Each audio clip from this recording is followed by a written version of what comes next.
Ayan. Bangat. Ayan, tuloy-tuloy po ang pagsasaayos, kabayan, dito po sa location na ito.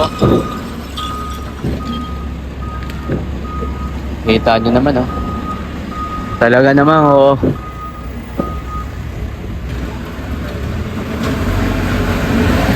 Ayan, bakit kasi kayo naglagay-lagay dyan? Grabe, oh. Tinatanggal na yung mga ano, mga kalat-kalat po dito.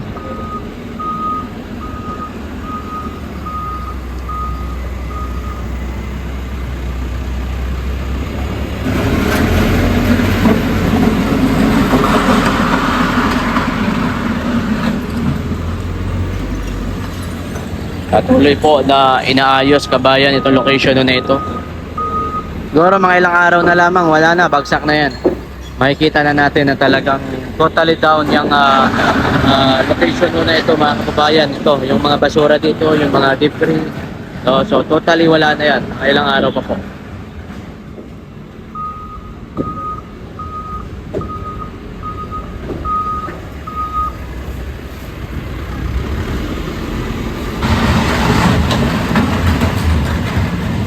Grabe, ano? And siguro hindi lamang ito. Marami pa pong mga i-demolish itong ano na ito, mga kababayan. Saan po natin yan na mas marami pa yung madi-demolish. Hindi lamang po itong building nito. May mga ibang narinig ko ako, ayun po sa mga sabi sa mga kaibigan natin na di umano, parang meron pa yatang mga ilan ho sa mga itinayo din sa sidewalk, no? So sa mga susunod siguro na araw, tingnan natin yan, mga kababayan. Kasi kung noon nga nung pagkaupo ni Hani Lacuna, tayo-tayo ng mga sidewalk. Hindi ko din alam, no, bakit pinaintulutan dito ni Hani Lacuna, no. Na alam niya talagang nung panahon nila ni Mayor Isko, nung magkasama sila, hindi talaga kumbaga against si Mayor Isko sa mga ganyan, eh. Diba? Pero pinayagan niya na matayo ito ditong itong ano na ito, kabayan. Yun yung nakakapagtaka din. Kasi unang-una, alam na nila yan na under the Mayor Isko leadership. Diba? Kasi si Hani Lacuna, former Mayor Hani Lacuna and Mayor Isko, magkasama yan dati. Noong si Mayor Isko, way back bago mag 2022, and Vice Mayor naman po si Hani Lacuna. Magkasama yan sila noon, eh. So, sa pamumuno ni Mayor Isko at siya naman ang Mayor Vice noon, alam niya yan noon na talagang ayaw ni Mayor Isko na magtatayo ng mga building or yun, mga obstruction sa mga bangkita. Pero nung namuno siya, talaga naman ba't niya pinayagan kasi, di ba? Pagtataka ka rin minsan, no? Ba't niya pinayagan kasi? Dapat kasi hindi niya pinayagan. Ayan, wasak na, kabayan. Wala na, oh.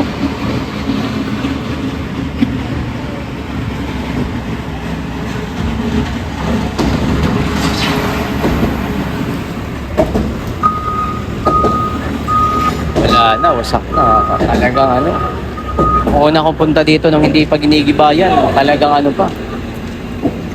Sabi ka talaga, panghihinayang ka talaga, kabayan.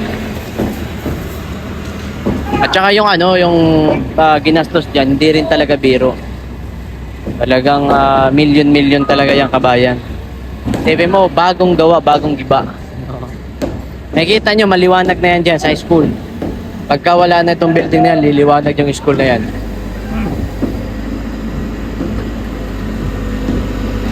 Actually, unti-unti nang nakikita yung ng school, eh. Dahil napubutas-butas na yung mga dinding itong building ko na ito.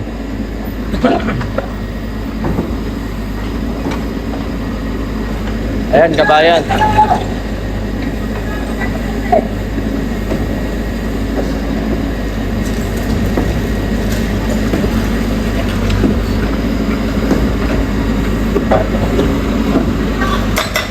Sira-sira na, kabayan.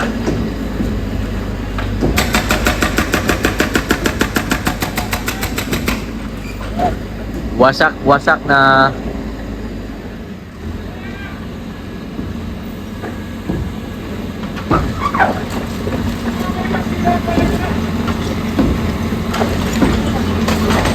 wala na kabayan. Ano na, sira na dito, durog na oh. Sira na ho.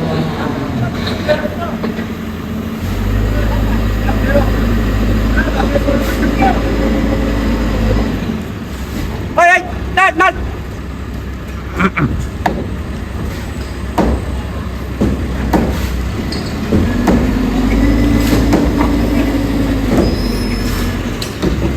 Bumikot.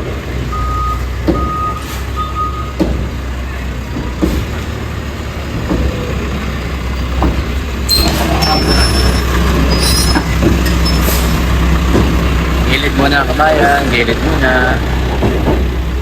Gilid time.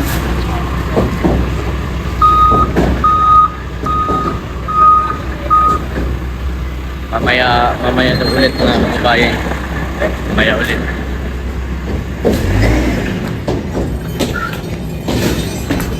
Nat! Ang mulo na. Ay! Mamaya! Hindi tayo kakalas ng 4 o'clock, ha? Antayin niyo yung go signal namin. Okay?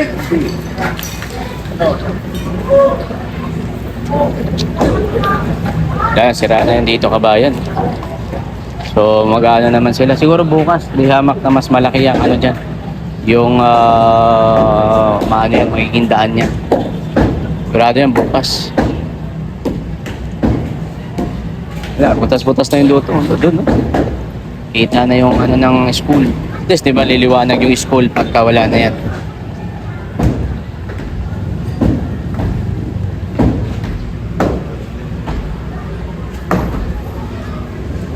Ayan dito.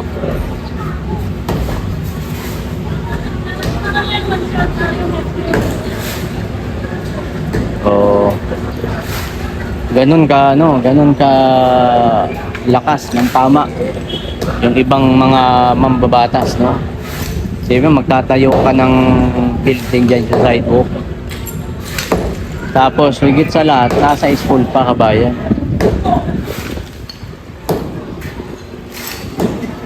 Sa school pa. Kaya malakas ang tama niyan. Tatayo ka ng ganyan tapos nasa school.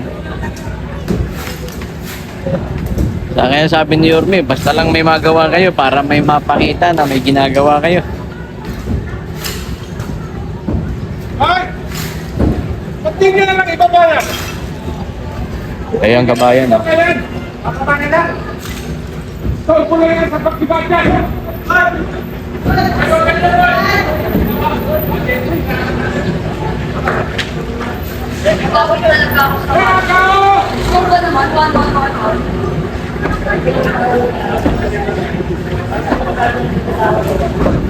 Okay kabayan, and bukas magbibigay tayo ng update. Pero sigurado baka mamaya nito, ano na ito, saglit na lang ito eh. Mga ilang ano na lang to, wasak na ito kabayan, sa totoo lang. Hindi na ito tatagal ng ganun katagal, di na. Baka nga bukas, di hamak na, grabe na yung ano nito. Tama nito mga kababayan. So, kunti na lang yan mga kaibigan. Kunting-kunti na lang yan.